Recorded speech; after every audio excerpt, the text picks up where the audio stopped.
13ஆம் தேதி மதுரையில் பிஜேபி அரசை கண்டித்து ஒரு வடக்கு மாவட்டத்தின் சார்பாக ஒரு ஆர்ப்பாட்டம், கண்டன ஆர்ப்பாட்டத்தில் கலந்துக்கிட்டு அதில் உரையாற்றினேன். அதற்கு எதிர்வினையாக அதை ஒரு சில விஷயங்களை கட் பண்ணி என் மேலே அவதூறாக பரப்புனாங்க. அந்த செய்தி வலைதளம் பூரா போய்கிட்டே இருந்துச்சு. அப்போ மதுரை மாவட்ட பிஜேபி மாவட்ட செயலாளர் வீரமுத்து என்றவர் அவர் முகநூலில் என்னைய கண்டித்து ஒரு பதிவு போட்டிருந்தார். அது அரசியல் ரீதியாக அது நாகரிகம். அது அவர் பதிவு போகிறா, அதில் எந்த தவறும் கிடையாது.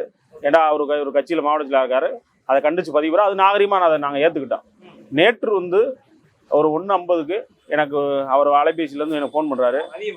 மதியம் நேற்று 1:50க்கு அவர் தான் எனக்கு ஃபோன் பண்ணுறாரு.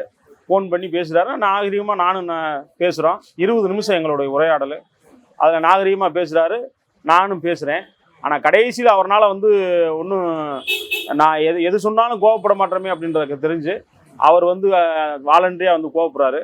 நீ இதே மாதிரி தொடர்ந்து பேசிக்கிட்டு இருந்தேன், எங்கள் கட்சிக்கு எதிராக தொடர்ந்து பேசிக்கிட்டு இருந்தேன்னா உன்னைய வீடு ஏறி உன்னைய சம்பவம் பண்ணிடுவான்.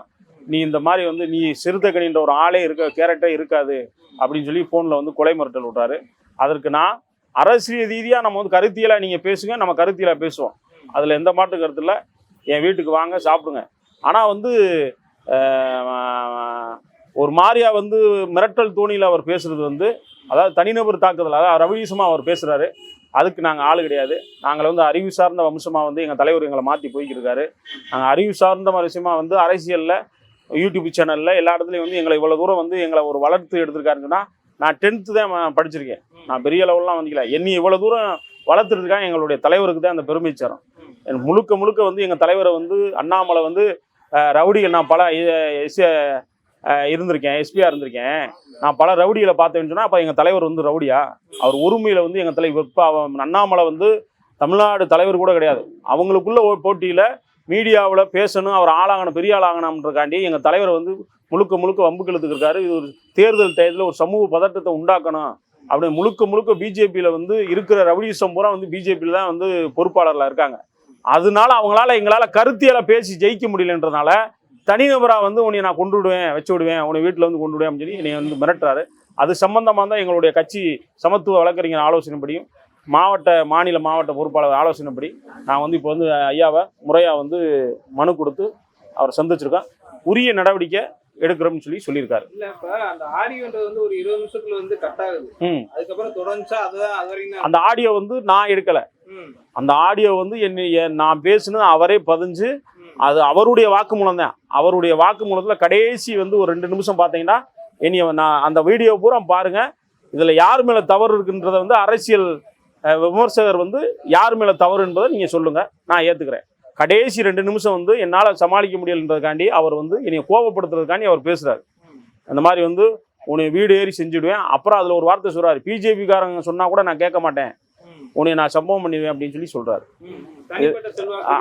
அவர் சொல்றாரு. அவர் அதுதானே விஷயம். அரசியல 20 நிமிஷம் 18 நிமிஷம் பேசியிருக்கேன், அரசியலா பேசியிருக்கேன். அவர் பதில் சொல்றாரு, நான் அவருக்கு பதில் சொல்றேன். இந்த விஷயத்தெல்லாம் சொல்றான்.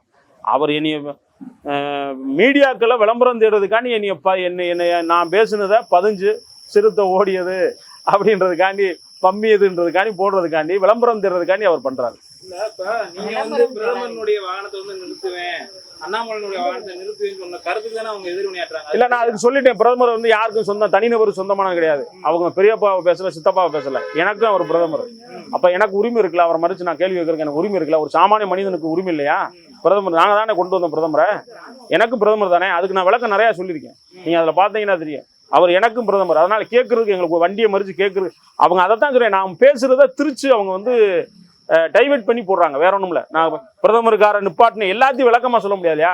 பிரதமருக்கார நிப்பாட்டுவேன் அப்படின்னு சொன்னது எங்க தலைவருக்கு ஏதாவது ஒரு அசம்பாவியம் ஆயிடக்கூடாது, அவருக்கு தகுந்த பாதுகாப்பு கொடுங்க. இன்னைக்கு இருக்கிற ஆட்களுக்கு இஜெட் எக்ஸ்பிரிவ் பாதுகாப்பு கொடுக்குறாங்க, தனி விமானம் கொடுக்குறாங்க. தமிழ்நாடு முழுவதும் எங்க தலைவர் 24 மணி நேரமும் உழைச்சிக்கிட்டு இருக்காங்க. 3 மணி நேரம் தாங்க தூங்குறாரு. அப்படி மக்களோட மக்களா இருக்கிறதுக்கு அவருக்கு பாதுகாப்பு அன்னைக்கு சரிந்த பாதுகாப்பு கொடுத்துனா, சென்னையில அந்த வழக்கறிஞர் ராஜீவ்காந்தின்றவர் பாலியல் ரீதியா அந்த ராஜீவ்காந்தி குற்றவாளி. அந்த குற்றவாளிக்கு சப்போர்ட் பண்ணி வழக்கறிஞர் பூரா பேசுறது பெரிய மனவேதனையா இருக்கு. வழக்கறிஞர்ல சாதியே கிடையாது. சாதியா இருந்தா அவர் வழக்கறிஞரே கிடையாதுன்னு சொல்லி நிறைய எங்க வழக்கறிஞர் பூராமே போராட்டம் பண்ணிக்கிட்டு இருக்காங்க. அவருக்கு வந்து அந்த உணர்வு இருக்கிறதுனால தானே வந்து மறிச்சிருக்காங்க. இன்னைக்கு போலீஸ் 2 பாதுகாப்பு கொடுத்து முன்னாலையும் போலீஸ் வந்து மறிச்சிருந்தா இந்த சம்பவமே நடந்திருக்காதுல்ல. அதைத்தானே நாங்கள் சொல்றோம், அவருக்கு வந்து தகுந்த பாதுகாப்பு கொடு. ஒருவேளை நீங்க என்ன பாதுகாப்பு கேட்கறதுக்காண்டி இப்படி பண்றீங்களான்னு சொல்லி ஒரு சில ஆட்கள்லாம் கேட்குறாங்க.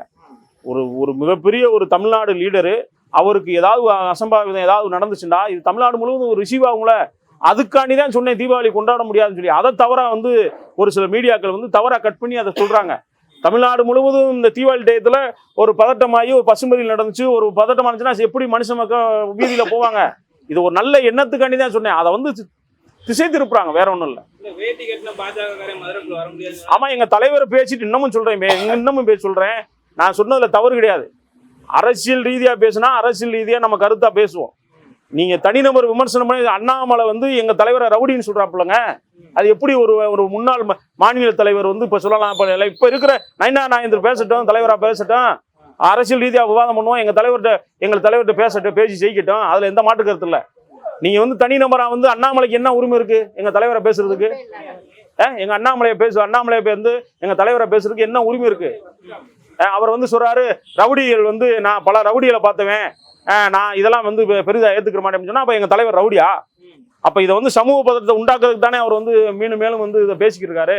இதை கண்டிச்சுதான் நாங்க அந்த ஆர்ப்பாட்டத்துல பேசணும். அதை தவறா வந்து அவங்க வந்து மக்களுக்கு எதிராக வந்து தவறா அதுக்கு விளக்கமும் சொல்லிட்டேன். இப்போ ஓரளவு எல்லாரும் வந்து என்னுடைய சாமானியர்கள்லாம் பேசுறாங்க, எல்லாம் சொல்றாங்க, ஆமாங்க இந்த மாதிரி விஷயங்கள் நடக்கிற உண்மைதான், இது தேவையில்லாத விஷயத்தை பண்றாங்க. அதெல்லாம் தகுந்த பாதுகாப்பு கொடுத்து அவர் ஃப்ரீயா நடந்தாலே அது ஒரு விஷயம் இருக்காது. உங்களுக்கு இந்த நபர் மட்டும்தான் மக்கள் நிறைய கிட்டத்தட்ட ஒரு 50-60 காலுக்கு போன் காலுக்கு வந்துச்சு. அதுக்கு வந்து ஒத்தக்கடையில கம்ப்ளைண்ட் பண்ணி அந்த நம்பரை பூரா எழுதி கம்ப்ளைண்ட் பண்ணியிருக்கேன். நேத்து வந்து தனியாக வந்து எனக்கு பேசுனதுனாலதான் இப்போ வந்து மதுரைக்காரு ஒரு மாவட்ட செயலாளர் ஒரு சாதாரண தொண்டன் பேசினா ஒண்ணும் இல்லை. இதுக்கு முன்னால பேசுனாங்கல்ல, அவங்க பேசுனா நம்ம பெருசா எடுத்துக்கல. ஒரு கட்சியோட மாவட்ட செயலாளர், அந்த தம்பிக்கு வந்து ஒரு 30 வயசு தான் இருக்குன்னு சொல்றாங்க. அவர் வளரும் வயசுல வந்து அவர் வந்து அரசியலா பேசினாரு, நான் பேசினேன், 12 நிமிஷம் பேசினேன், அவர் பேசினார், நம்ம பேசினோம். அதுக்கு அடுத்து அவரால் தாக்கு பிடிக்க முடியாம வந்து ஒருமையில வந்து என்னைய கொலை மிரட்டல் பண்ற மாதிரி அவர் பேசுறாரு. உங்களுடைய புகார் என்ன கொடுத்துருக்கீங்க எஸ்பி ஆபீஸ்ல? இந்த மாதிரி என்னை வந்து தனிநபரா வந்து தாக்கி என் குடும்பத்துக்கும் என்னைய வந்து கொலை மிரட்டல், உன் வீட்டிலேயே வந்து நான் உன்னை கொன்றுவேன் அப்படின்னு சொல்லி கொலை மிரட்டல் விடுறாரு. அதனால வந்து இதே வந்து எத்தனையோ அரசியல் விமர்சனங்கள் வந்து பிஜேபியை பேசுறாங்க. அவங்களெல்லாம் அவரால் பேச முடியாது. நான் ஒரே தாழ்த்தப்பட்ட ஒரு பட்டியலினத்தை சேர்ந்தவன் என்ற ஒரே காரணத்துக்காக என்னைய வந்து அவர் வந்து அவ்வளவு துணிஞ்சு அவர் ஏளனமா அவர் வந்து என்னைய பேசுறாரு. அதுதான் காரணம், வேற எந்த காரணமும் இல்லை. எதுக்குமெல்லாம் மீடியாக்களை எடுத்து பாருங்க. அண்ணன் பசும்பொன் பாண்டியன் அண்ணன் பிஜேபியை பேசாத பேச்சா, எல்லா சமூக ஆர்வலர்கள் பேசாத பேச்சா நான் பேசிட்டேன். நான் அப்ப இவன் பேசுறானே அப்படின்னு ஒரு எண்ணத்தை, கெட்ட எண்ணத்துல என் மேல வந்து அவங்க வந்து தனிநபர் தாக்குதல் பண்றாங்க. பல இளைஞர்கள் என் பின்னாடி இருக்காங்க, நான் அப்படி பேசணும்னு சொல்றாரு. யாரு? அவருதான், இந்த வீரமுத்து தான். இல்ல அவர் அதனாலதான் பேசுறாரு. அவர் வந்து என் கூட உங்க சமூக மக்கள்லாம் நிறைய, அதுவே தவறுங்க என் மேல. அப்புறம் நான் என்ன இலக்காரமா நினைக்கிறதுனால தான் வந்து நீ பேசுற. நான் வந்து ஒரு நல்ல பழக்கத்துல நினைக்கிறேன். பட்டியல் இனத்தவரெல்லாம் வந்து நிறைய என் கூட இருக்காங்க, அதுவே தவறான விஷயம். அப்படி சொல்லக்கூடாது. எல்லாரும் என் நண்பர்களா நாங்க இருக்குங்க, நல்லா இருக்கோம், எல்லாம் உங்க கட்சியில எல்லாத்தையும் கட்சி சார்ந்த அரசியலா பேசணும். அவர் வந்து அது பேசுனதே தவறு. அது வந்து எங்க பட்டியல் இனத்தவரெல்லாம் நாங்க எங்க கூட இருக்கோம் அப்படின்னு சொல்லி பேசுனதே தவறு. அதனால வந்து எப்பயும் போல அரசியலா அவர் பேசி, அவர் அரசியல்வாதி, அவர் அரசியலா ஒரு கருத்து, ஒரு மாவட்ட செயலாளர் அரசியலா பேசிதான் நம்மளோட கருத்தியலா தான் நம்மளை ஜெயிக்க பார்க்கணும். அதனால வந்து அவர் தனிநபர் விமர்சனம் வந்து வேணாம் என்பது என்னுடைய வேண்டுகோள்.